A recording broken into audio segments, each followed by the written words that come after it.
নমস্কার বন্ধুরা, আমি অধীরজ চলে এলাম আমার ঝটপট কিচেনে আজকের রেসিপি নিয়ে। আজ বানাচ্ছি কুমড়ো পুঁই শাক মাছের মাথা দিয়ে।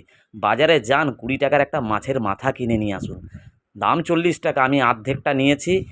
দারুণ লাগবে। একটু গরমে কুমড়ো খাওয়া খুব দরকার। নুন হলুদ মাখিয়ে নিলাম মাছের মাথাতে, আলু কাটা আছে, পুঁই শাক কেটে নিয়েছি, কুমড়ো কেটে নিয়েছি, শুকনো লঙ্কা গোটা জিরে দিয়ে দিলাম, আলুটাকে ভালো করে ফ্রাই করে নিলাম।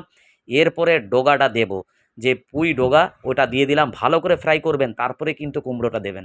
কুমড়োটাও দেওয়া হয়ে গেল বন্ধুরা। এরপরে 5 থেকে 6 খানা কাঁচা লঙ্কা, টমেটো, আদা রসুন বাটা ভালো করে দিয়ে দেবেন, পরিমাণ মতো নুন, ভর্তি চামচ জিরে গুঁড়ো আর হলুদ গুঁড়ো, খুব ভালো করে কিন্তু কষতে হবে। আর তার সাথে অল্প পরিমাণ পারলে জল দেবেন। যখন হয়ে আসবে তখন দেবেন শাকটা আর মাছের মাথাটাকে। দেখুন ফুট ধরে গেছে, আমি পরিমাণ মতো একটু জল দিয়ে আমি ঢাকা চাপা দিয়ে দিয়েছিলাম আবার 10-15 মিনিটের জন্যে। পুঁই শাকের তরকারি আঙুল চেটে খাবেন গরম ভাতে। বন্ধুরা কেমন হয়েছে রান্নাটা? যদি ভালো লাগে তাহলে লাইক কমেন্ট শেয়ার করবেন, আমার চ্যানেলটাকে সাবস্ক্রাইব করে বেল আইকন প্রেস করে দেবেন। নমস্কার।